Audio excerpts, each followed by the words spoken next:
Voting, yes. I think that the results of the 2015 elections clearly show that elections now matter in Nigeria.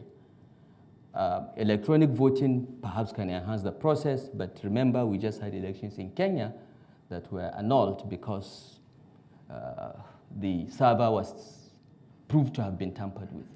So technology may not be the all-in-all solution. I'm sure technology can help, but that is not the problem. Elections do matter in Nigeria. Even the semi-analog elections we had in 2015 were credible.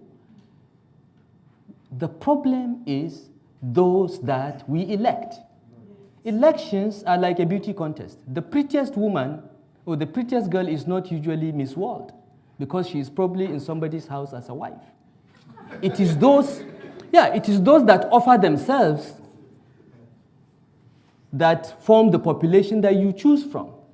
So yes, she's Miss England or Miss Nigeria will probably be a very beautiful woman, but she's not the most beautiful woman in England or Nigeria. She's just perhaps the most beautiful woman out of the 20 that put themselves forward.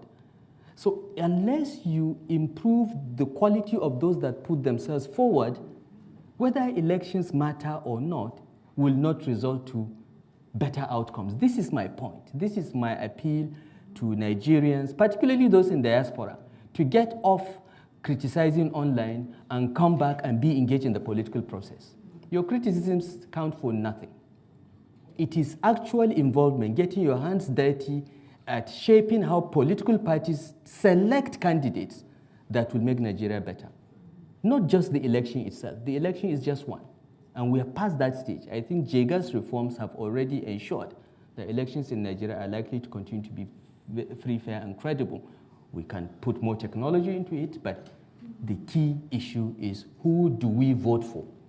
And what is the quality of the persons that we can vote for? I think that's where we need to focus our attention. How to make youth to be engaged? We try to get the youths engaged. But what we find is that youths come into the political process with a sense of entitlement. Nobody gives you power. You have to get involved and fight and negotiate for it. If youth think that old guys will just hand over power to them because they are young, they're making a mistake. That it has not happened anywhere in the world. It will not happen.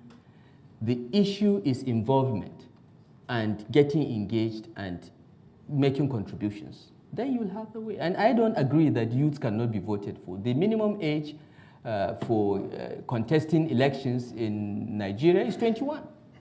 You can contest for local government chairmanship, councillor, even state assembly. I think even national assembly is 20-something. President is 30, I think, or 40. I think it's 30. So it is not true that young people have no opportunity to contest. It is just that they come in with a sense of entitlement without getting involved in the process and negotiating and getting the support of the party and the leadership. You will not go anywhere. You can continue shouting that you're young, but hey, we are young too at one time. Social activists that, young people think they don't have a chance. You see, this is a chicken and egg situation. So long as young people believe they don't have a chance and stay away, they will never be there. My appeal to young people, and I work a lot with them, and I engage very actively on social media, largely because I want to encourage young people not to repeat the mistakes I made. Because until the age of 45, I did not believe in politics or joining political parties or engaging in politics. It was after I had served as minister and left office that I realized the primacy of politics over everything.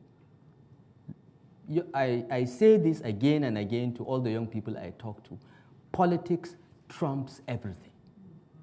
You can go and do your NGO, be social activists and so on. You will never change the world unless you are Bill Gates with tons of money. All right? The way to change your environment is to participate in the political process. And you cannot do so without getting your hands dirty. You'll be disappointed. You'll be frustrated. But it is your country. It is your future. I am 57 years old.